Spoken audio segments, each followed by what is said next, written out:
welcome back for another classical guitar video. This is number 9 for keeping track. The last two videos actually, we talked about reading some melodies on the first and second string. And today we're going to move down to the third and fourth string. So first thing right away, let's just review where all of the notes on the third and fourth string in second position are on our treble clef. So starting with the third string, remember this open G on the treble clef is going to be on that second line. And then moving up from there, we're also going to use this A on the second fret, and that's going to be in the second space.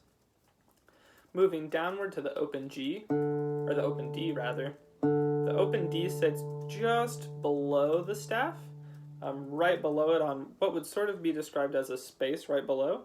Moving up from there, we have this E. That is the every and every good boy does fine. It sits on that first line, and then F, which is the F in face on that first space. So those are all of our notes.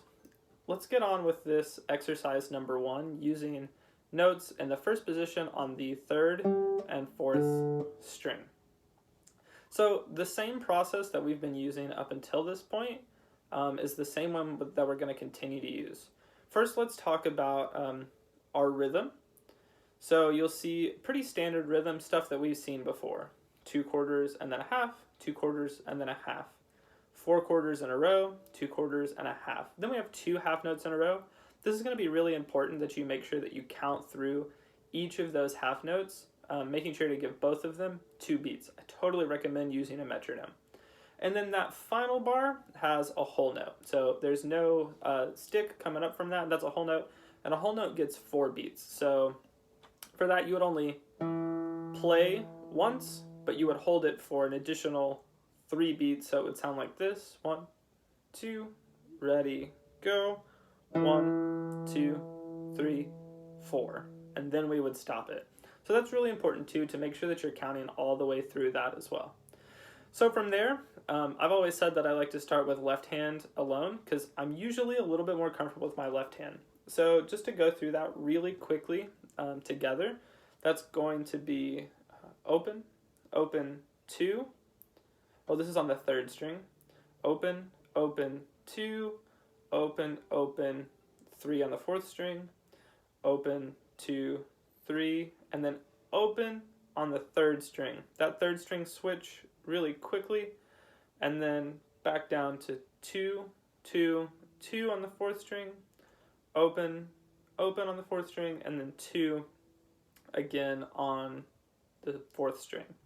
So those notes then are G, G, A, G, G, F, D, E, F, G, E, E, E, D, D, E.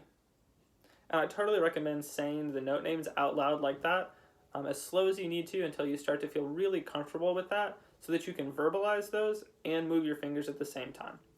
Now let's move on to right hand alone.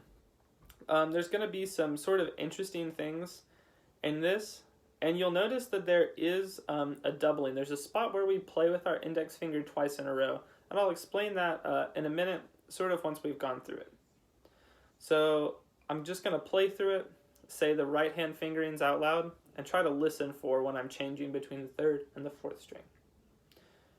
I am, I am, I am, I am, I am, I am. So the reason that we have that doubling is right in the third bar at the very end.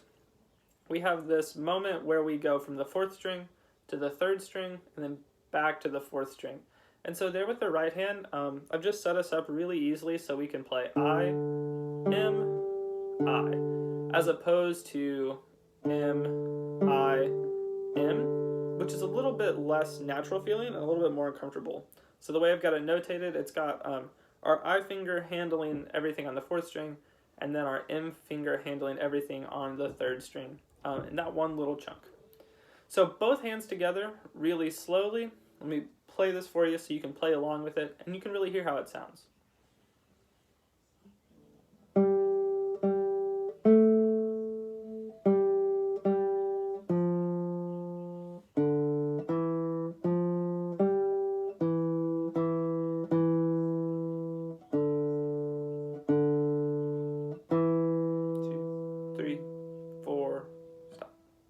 So again, it's really important to count through everything.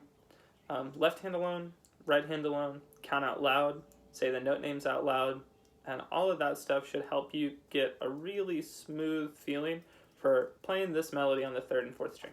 Have fun.